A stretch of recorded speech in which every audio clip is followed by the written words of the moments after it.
people still making their way around the campus and kind of finishing up their tours, but we are going to go ahead and get started and just let them kind of come and join us when they can.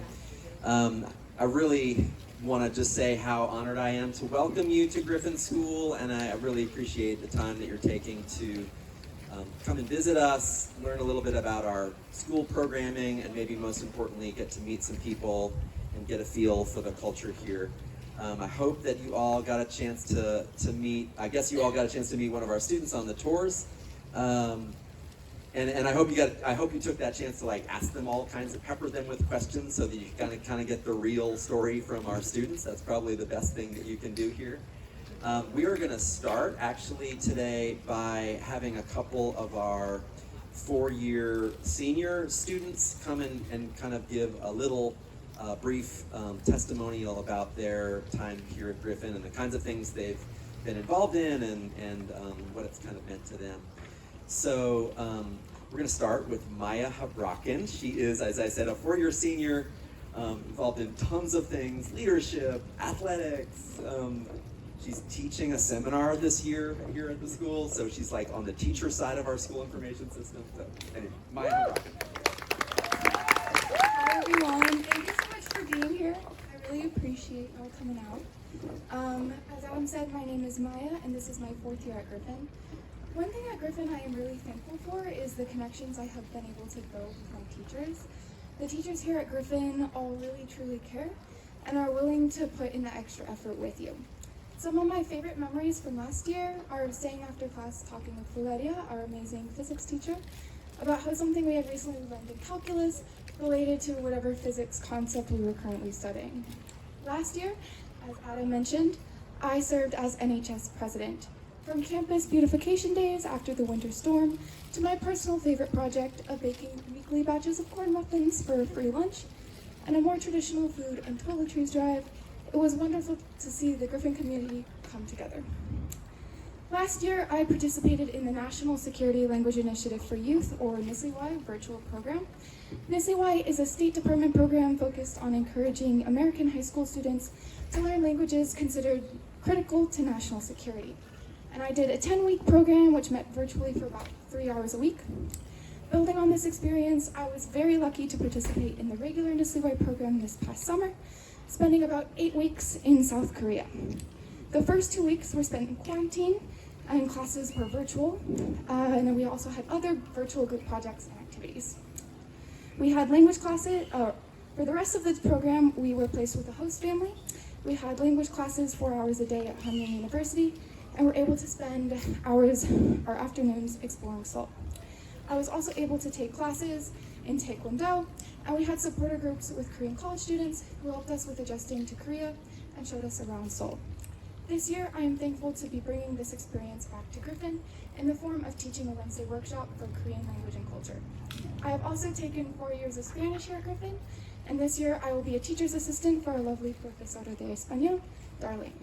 I would love to tell you more about my Griffin experience and answer any questions, so feel free to reach out to me at my Griffin email, maya.habraken@griffinschool.org. That's all I have, and next we have the amazing and wonderful Eden. Thanks, Maya.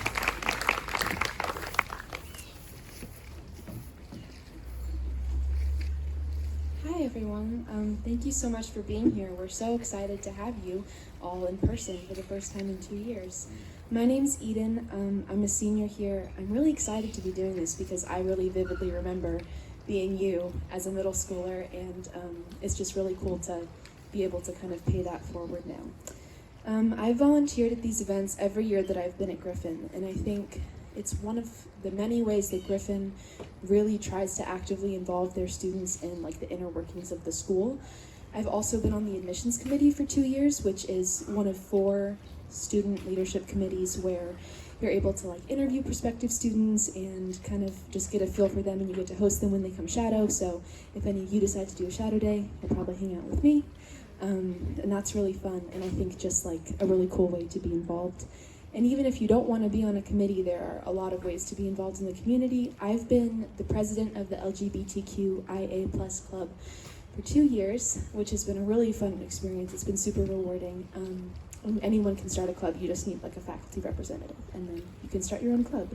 While I have you, I'd also love to talk about the Arts of Griffin, which have been a really integral part of my experience. So you may have heard this when you were walking around, but just to refresh your memory, every student takes an elective, an arts elective on Tuesdays and Thursdays, and an arts workshop on Wednesdays. We also have a big art showcase twice a year, which is another great event to come to if you're considering Griffin, just to kind of get a feel for the work that students are making.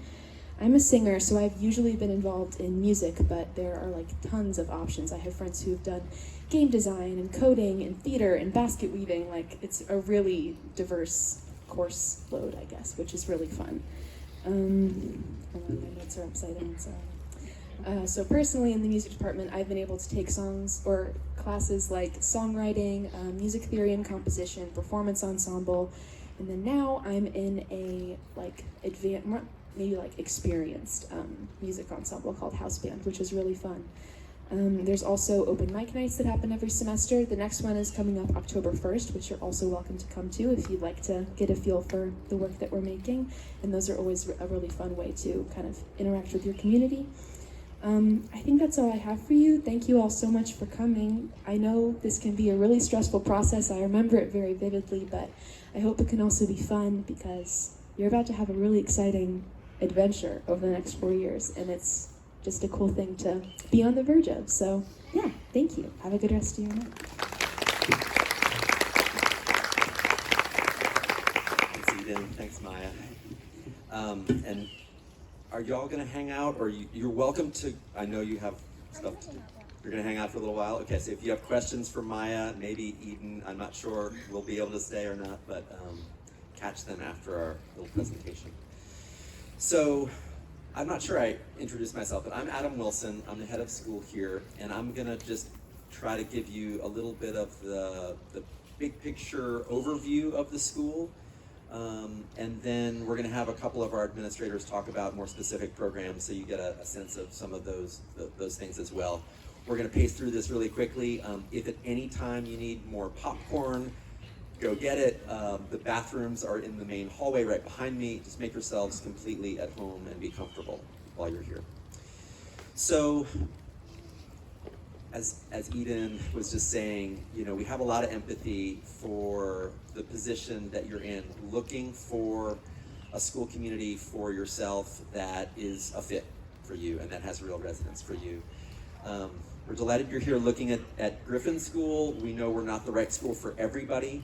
We think we're a really wonderful place for lots of people. And so here's what I want to, I guess, have you take away from this.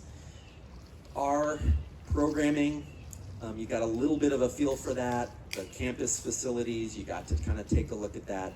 The thing that's important about this place is the people and the culture that they create here. So our fundamental goal for ourselves every day is to help our students become caring, creative, compassionate human beings who are engaged in the world.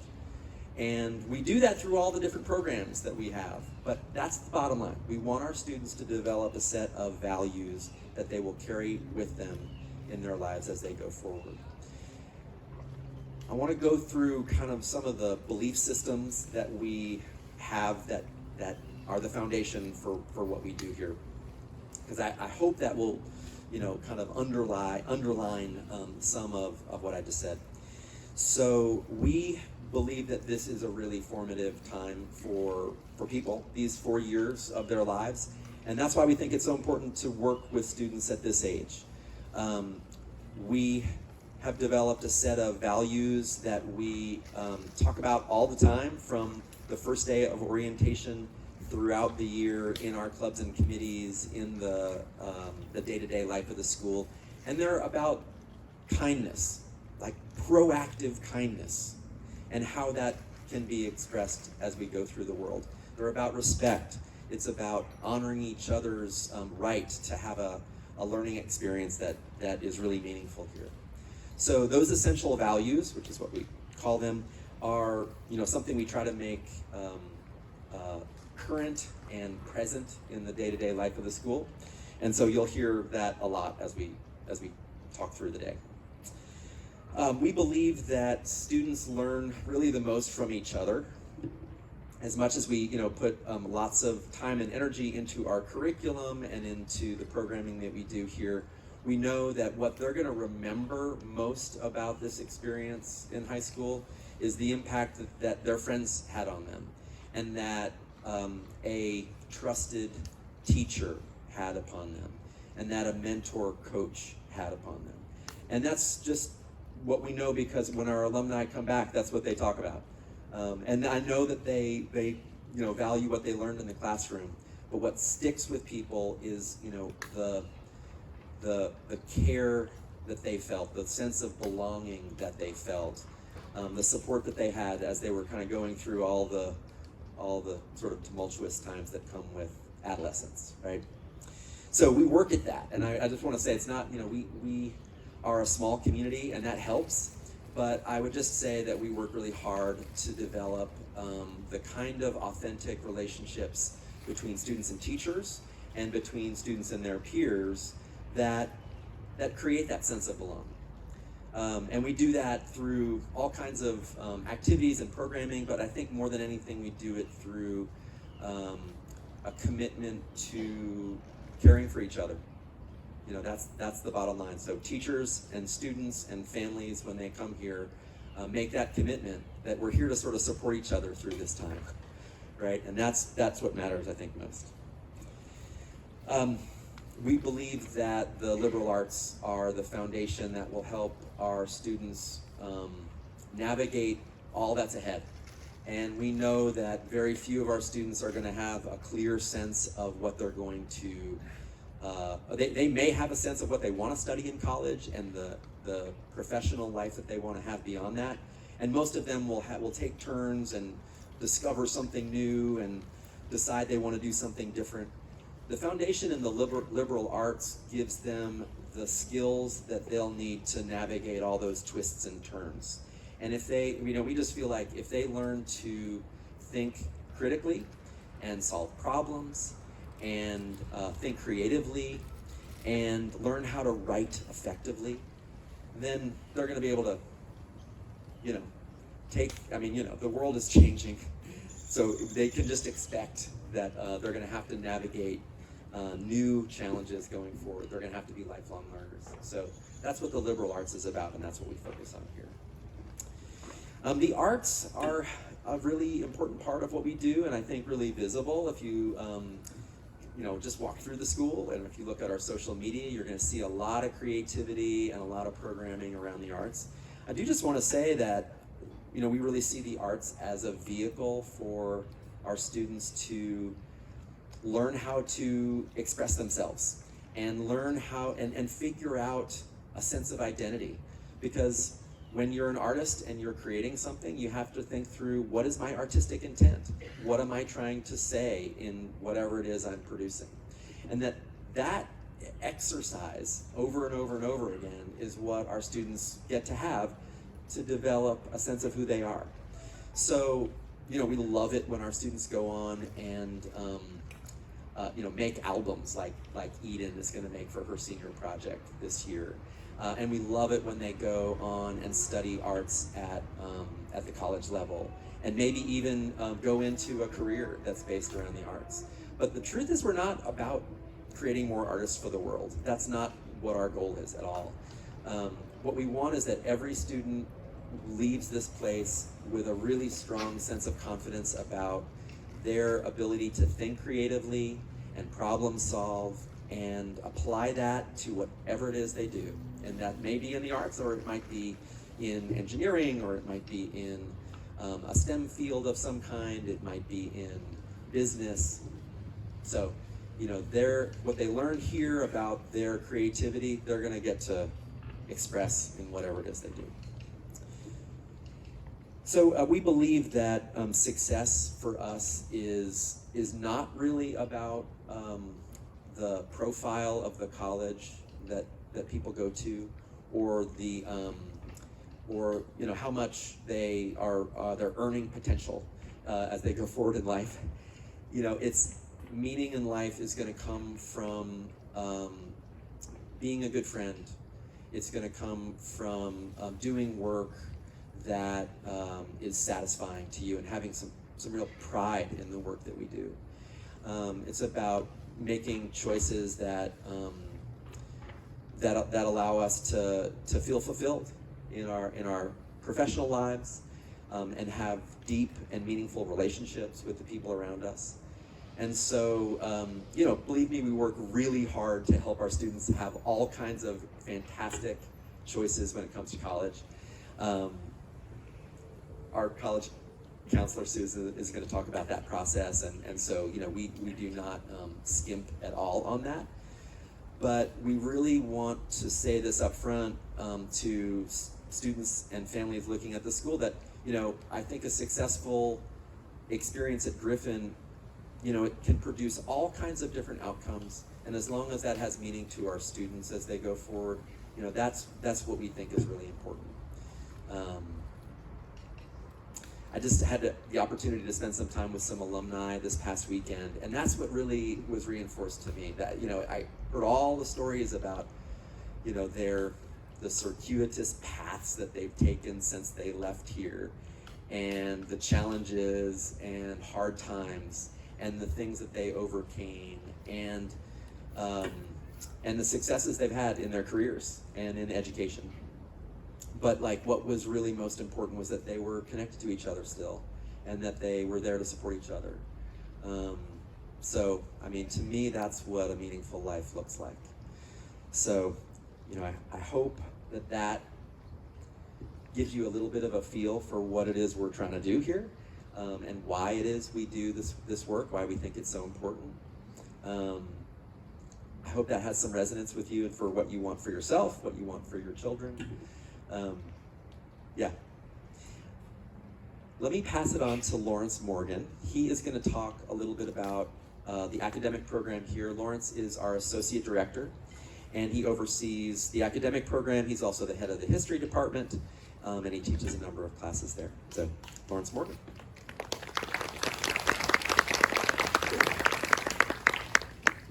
Okay, so someone out there I know is going to be better able to watch their watch than I am going to be able to watch my watch. I have 10 minutes, and as my students know, I have a lot on my mind. So just keep me to 10 minutes. First of all, thank you so much for being here at the end of your work day. And thank goodness that the weather is, it's almost tolerable. I can almost feel a little autumnal remembrance of a breeze in the air, so hopefully you can as well. Very much, I got to see some of you as you were touring through the school, and I hope you had a wonderful time and got a good sense of the feel of the school as you were able to walk around, and hopefully you were able in some of the classes at least to see some of the things that students have done, some of their projects, some of their work. And as Adam said, I'm just going to try to tell you very briefly some things about our academic program and what to expect here at the school. I tend to jump around a lot when I'm talking, so if I do that, don't be alarmed. As long as you can still hear me, that's probably what matters. If you can't hear me, let me know, and I'll try to sort of rivet myself right behind the microphone here. Well, I say that in particular because one of the people who visited me tonight, and I hope you're out there because it was the most delightful comment that I got all evening, asked, were you the one in the Flipgrid who was really hyped up and said he had had too much coffee? It was yes, that's me, because that's usually me. Thank you, yes, I love that. So, yes, you're heavily caffeinated associate director. So first of all, what I want to mention is, and with all very sincere apologies to the parents and guardians who are here with us tonight, I'm actually not talking to you right now because I don't work with you very much at all.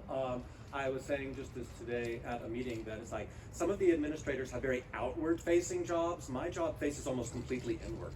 I'm going to speak to the people with whom I actually spend most of my days working, and that means students, or all of you in the audience who are my potential students at some point, because I actually have forgotten how to talk to people my age or even vaguely around my age about these things. But I do know how to talk to the people I work with about it. So probably as you're navigating and looking around high schools, you're sort of wondering, okay, well, what is it going to be like? The formal, that whole academic thing. It's great, I'm in school. So what does that actually mean?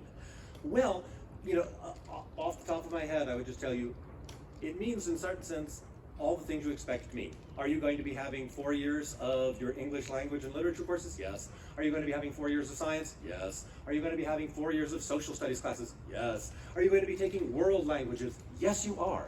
So you're getting all of that. You are doing a whole program of core academic classes in all the disciplinary areas. Math people out there, you will notice I forgot to mention math. That's my bad. Even though I teach economics, I'm very ambivalent about math. Very scary subject for me. But we do have, for those of you who are in the same sort of situation, will you have to take 4 years of math? Yes. Sorry, I have to break it to you. We have lovely math teachers. They almost make me forget that I'm scared of their discipline because they're such wonderful human beings.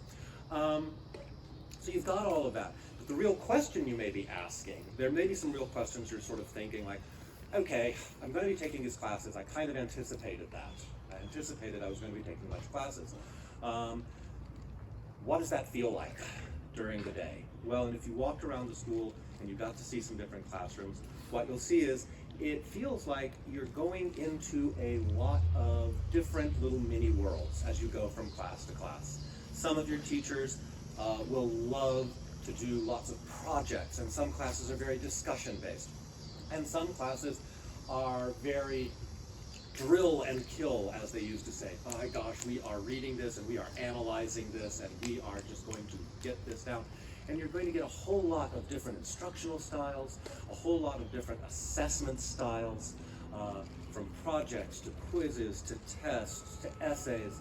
And it's just going to vary a lot from class to class because we do believe that just as everybody learns in different ways and can display themselves in different ways and express their knowledge in different ways, so too your teachers can all teach in different ways. They all have their own strengths. They know what they can bring to their subject matter. They know what they love about their subject matter. And they know how they think they can try to get you to engage with their subject matter in a way that makes sense to them and makes them can make sense to you. So each class is very distinct. The departments work very hard to make sure that you are scaffolded, meaning however differently each class may be to experience and all the different characters and personalities you're going to get to interact with, each department has made sure that as you go from 9th to 10th grade, 10th to 11th grade, that teacher has covered all the essential knowledge and skills that the next year teacher at that department expects you to have. And because we're a small enough school, we're able to meet and talk about this stuff all the time to really make sure that we're being cohesive and that we're looking out for your best interest in terms of, are we preparing you for what's coming next or not? We hopefully yes, and I would say yes. But so you should expect that. Will you get, here's another question, will you be getting lots and lots and lots of bubble in tests and all of that sort of stuff? The answer is no. Will you have to learn how to do those very tedious standardized tests? Yes. But only in a very formal sort of way, because yes, you are going to be expected as you progress to apply to some colleges that make sense to you. Be that a 4-year college on another continent, that happened with a couple of our students recently, be it a junior college, be it a community college that just has a program that you think, that's great for me, that's my next step, I love that. But you're going to be applying to colleges, and part of that process is, okay, what are your standardized test scores? And so you will learn in our skills workshop program, which our college counselor will be able to tell you much more about than I, but every year you will be learning different skills that are useful and appropriate for you as you progress through high school, that touch different bases from organization to health, and for part of it, how do I approach standardized tests so I don't have to stress out about them? But so I also learn enough of the basics that I can sit down and do well and not feel stressed about it. So you're going to get that. In addition, you will see that if you look over our curriculum, and there's lovely information in the packet that you picked up that Caroline assembled for you. We have lots of differently differentiated classes. There are lots of advanced placement classes, as well as lots of standard classes in all the departments. The wonderful thing I think to know, and this is very important, is that those AP classes are there for you, but we are never going to pressure you to take an advanced placement class. those classes are there if that is what is right for you. And in most departments, the teachers who teach the standard level are also teaching the AP level. You're getting the same teachers who know the same stuff, and they're just teaching for different, they're teaching slightly different curricula, they're approaching the material differently, but you're getting the same quality of instruction and the same quality of care, because that's what it's really going to come down to. So that's kind of what you should expect as you go through your time here. You're going to get lots and lots of different teaching styles, learn lots and lots of different assessment strategies, have a pretty decent choice for a liberal arts curriculum, very nice decent choice of courses that are taught by a lot of different people who really like what they teach and have a lot of creativity and freedom in constructing how they teach, because we want to give them that. And probably really your best bet is to arrange a time with Caroline to actually visit the school and go through a school day to sort of see, what does it feel like going from class to class? What do these students seem to be experiencing? What's the vibe? What am I noticing in the math class, in the history class, in the English class, and so on? That I think is probably your best sense. Anyway, I hope that gives you a basic sense of the academic overview of this school. And as Adam put it very nicely, we are a college preparatory school, but what I think we ultimately mean by that is we're making sure that we're preparing you for what comes after high school. And if it's a path that makes sense to you, then we've done our job. And all of the skills that we're teaching you can prepare you for college or for whatever the next step might be after high school. We're going to get you through it. So with that, thank you so much for your time. I actually managed not to jump around too badly, I don't think.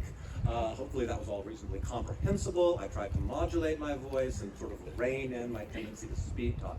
With that, so hopefully so. And if I did leave things completely confusing and you all completely flustered, there is going to be a question and answer after the formal presentations. So thank you for your time, and let me pass things along to our wonderful college counselor, Susan.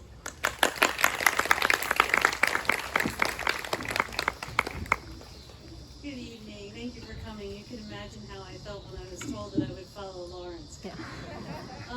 But at any rate, he was exactly 10 minutes on the button. I'm new this year, and I came here by way of Minneapolis, and I will tell you that it's been a really amazing community to join.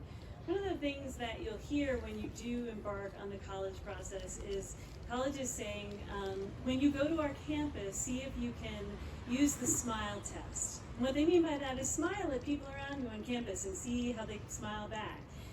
See if they ask you if you need help. See if they feel welcoming. And it kind of makes me feel sad that we all had to wear masks. So hopefully you were looking for all those crinkled eyes as you walked around Griffin this evening, because I'm sure there were lots of smiles under the masks. I do think this community also, as I think both Adam and Lawrence captured, has this culture of self-reflection, using creativity to really go on a search for your own voice and your own meaning in life.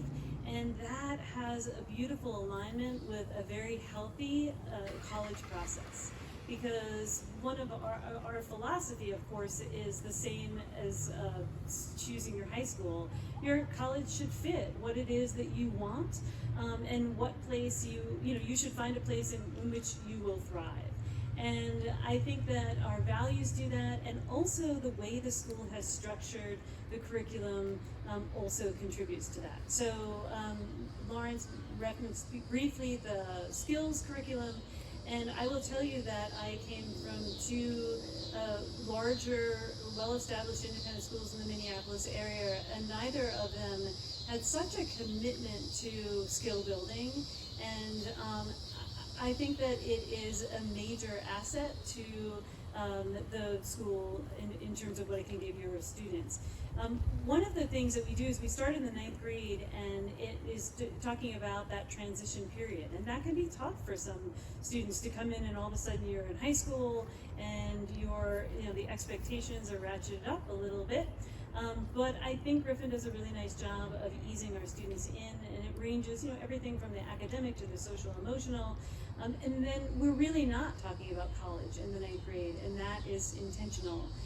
But I will say that my door is always open. I have already spoken to a couple of ninth grade families, so it's not that we won't, navigate those college conversations really early, but it's not really a part of the messaging that we're sending our students. In 10th grade, the students begin in a skills class where they are, in the beginning of the year, looking at health issues. So really kind of standard health programs about your personal identity and how you navigate the world with others and healthy lifestyles and those sorts of things. Again, those kinds of conversations prompt self-reflection that ultimately pays dividends in the college process. Although that isn't the main goal of it, it is to my benefit as the college counselor and to your students' benefit. And then in the spring of sophomore year is really when I see the college counseling process starting in earnest. So the students will begin to do formal prep, and an hour a week is dedicated to standardized test prep. And as you probably know, if you have an older child or if you're watching the media at all, standardized testing is changing, but it's not gone yet. And so we continue to prepare our students for that.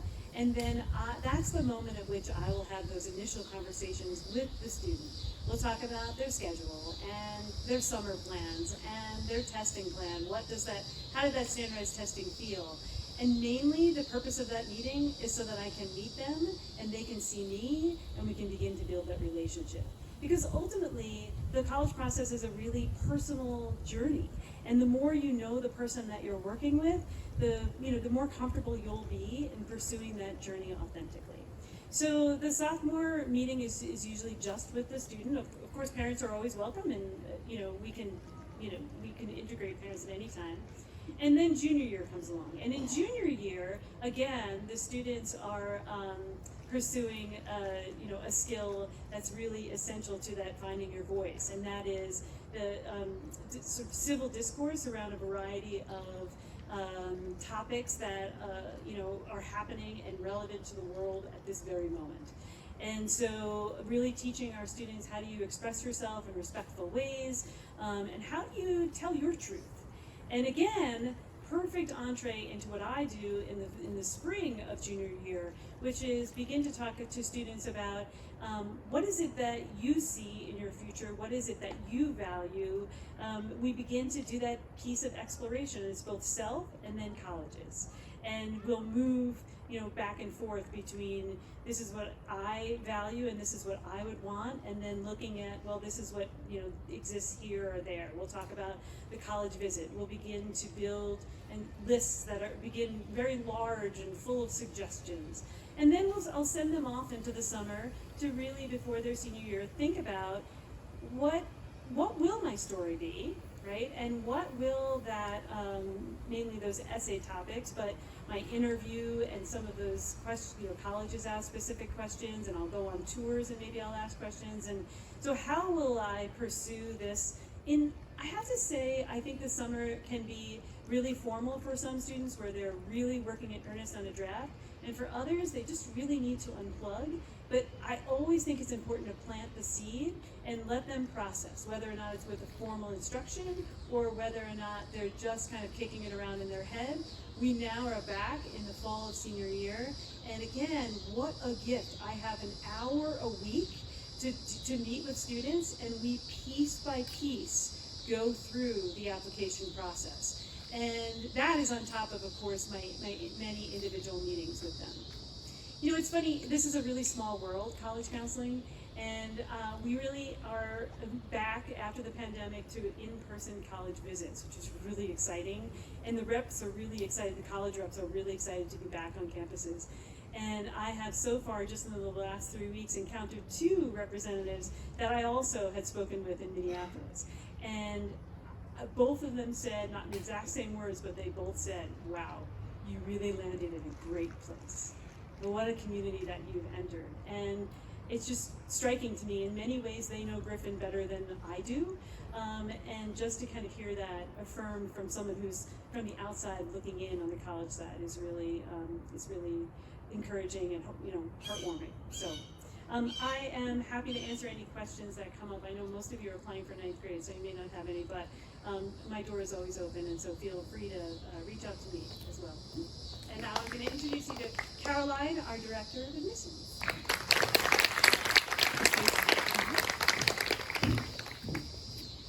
Hi everybody. Just want to say how amazing it is to see your faces, because this time last year I was staring into the abyss of Zoom, which actually kicked me out of my own open house and I couldn't get back in, and Adam had to finish it off for me. So it's just a totally different experience to be here in person, and I'm glad we're back here. So you all have gotten to hear from a number of different people tonight in the Griffin community, and so if after all that you've seen and heard, you're interested in taking the next step, I just want to let you know what that is. So if you're a 7th grader, you can just hang, 6th or 7th grader, you can hang on for another year. If you're an 8th grader or older, we invite you to set up a shadow day. So we do shadow days on Tuesdays, and we're going to start those a week from Tuesday. And so instead of having people all line up and sign up tonight, if you're interested, just email me. That's my card right inside the green folder. Look at your schedule and pick a Tuesday starting the last Tuesday in September, and we'll go, into February and March. And we usually have 5 or so shadows each Tuesday. So I'll tell you what that day looks like. Our school day is from 8:45 to 4, and so I usually have the shadows come at 8:30 and come in my office, and we'll do a brief orientation so you know kind of what's the cell phone policy and what's expected of you, and teachers go by first names and all the things that you need to know for that day. And then I'll pair you with a student for the grade that you're applying for. And beforehand, we'll email and you'll tell me what math you're currently taking and which language you'd like to see. And then I'll send you a list of our electives, and you'll get to choose an elective. So the reason we do shadow days on Tuesdays is because our schedule, it's different each day, and you can see the schedule inside your packet. But on Tuesdays, all of the core classes meet, so it's a pretty brisk day. They're about, under an hour each, 47 minutes or so. And then the day ends with a 90-minute elective class. And so we have, I think, 13 different elective options, and you can pick 2, even 3, but maybe 2 is the right number. So you can be 45 minutes in one class, and then I'll give you a tour and kind of walk you through all the electives, and then you can be in another one for the second half. So really, after that shadow day, and you don't have to, in order to shadow, you just need to email me. You don't need to apply or pay a fee or do anything ahead of time. Just come. And after that day, you'll have a really good sense if this is the right place for you or not. And so if it is, the next step is that you would apply. And, there's no particular order. You can apply before you come. You can start working on your application and finish it after you come. But anyway, the application is online, and it really just went live about 4 days ago because we changed to a whole new platform, and I've communicated with those of you who had started it over the summer to apologize and let you know that was going away. But anyway, it's all up now. It's so much easier than our former platform. But what you'll find when you log in is that there are questions for the student, there are questions for the parent. You can pick one of your teachers and put in their email, and it will send them a really quick recommendation form that they can do in like 5 minutes or less. I value teachers' times, and so I'm not having them write essays about you. It's really, pick the teacher that has the best sense of what you're like in the classroom. And then there are 3 short essays for the student, and then when you submit it, it'll prompt you to pay the $50 application fee. And the other thing it will prompt you to do is download a release of records that you can then take into your, your school registrar, or email to your school, and then they'll send me a copy of your grade reports. So that's kind of all in one. So the kind of the application process is the shadow day, the online application, and then the last piece is an assessment. So there's a few different options for that. There's the Griffin School Assessment, which is our in-house test, and we're offering it 2 days, December 4th and January 8th. Those are both Saturdays at 9 a.m. And the other option is the ISEE, the Independent Schools Entrance Exam. So the difference is the ISEE is standardized. You can take one test and apply to every private school in town. Or the Griffin test is a little more user-friendly. It's not timed. Both tests are English and math based. Ours is not timed. I'm usually checking on you so you can ask questions during it. You can type on ours if you'd rather. It's just a little different because on the math on ours, it's matched to what math you're taking. So I'll ask you, are you in 8th grade math? Are you in Algebra 1? Are you in geometry? And then you'll just solve the problem on the paper instead of solving the problem and then choosing from options. So we're not trying to trick you. We just want to see what you know. So that's what the assessment is like. So the application deadline this year is January 10th, and we do usually, fill up for the next year by that deadline. So it's important to get your application in by that deadline. Sometimes people apply by January 10th, and then if they haven't gotten to shadow yet, they're still shadowing through the month of January. And then the process is that, usually the first week of February, we'll send you a decision letter, and then we'll send you a contract, and then the decision is in your hands if you, want to sign a contract or not. The other piece is the financial aid piece, and so that's separate from admissions. While the admissions deadline is January 10th, the financial aid piece is not until March 10th, and so by that time you'll know if you got in, and if Griffin is your place, then the really great thing now is that the application platform is the same company that does the assessment for tuition aid. And so our, tuition aid is kind of there are 4 factors that we take into consideration. You need to at least have 2 of these in order to apply, and if you have 4 of these, then that's even better. But they are demonstrated need, and you'll demonstrate that by completing the application on facts, which will take into account your, taxes from the year prior. If the student is from an underrepresented minority, the student has a track record of academic achievement, and if the student has demonstrated leadership skills. So that application will ask you about all of those factors. And then you'll find out about that, by early April. So that's kind of the process. I'll say that if you and I emailed about your coming tonight, then you're kind of on my notification list, and I'll send you updates like, hey, here our assessments are on these dates. Do you want to sign up? Or hey, you haven't signed up for a shadow day. Are you interested?